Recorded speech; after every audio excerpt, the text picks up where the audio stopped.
Well, it was mainly my mother was like highly suggesting that, I look into maybe joining the reserves, to help pay for college and stuff. And Army recruiter happened to come to my house, and that was that. So I was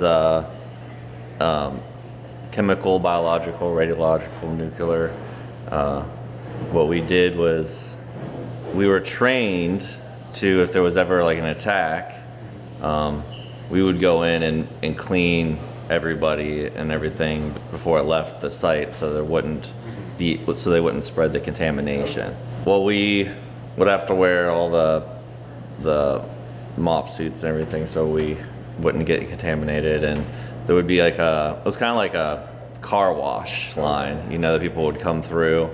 There were, and we'd make sure that everyone got cleaned well, and we would test them when they came out the other end to make sure there was no chemicals or biological matter or whatever the attack was. We'd make sure that they weren't contaminated anymore, nuclear, all that. And so there would be lines where they could walk through. There'd be non-ambulatory lines where there was like rollers out about waist high that we would strap them to a stretcher and kind of roll them down, and then we would have to clean them ourselves.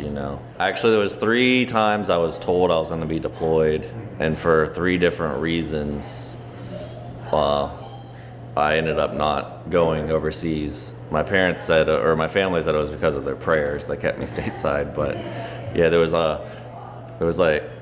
3 times I thought I was going, and it was funny because at first you're like, oh crap, but then you start to go all right, I'm doing this, I might as well just embrace it, and you start to accept it, and you start warming up to it, you start even looking forward to it. And then it seemed like right when I started to look forward to it, they would say, oh, for whatever reason you're not going. I was working at the quarry, and I met Mary, who's my wife now, and actually I met her through a friend that I worked with at Pizza Hut, and but we started hanging out my last year at the quarry, and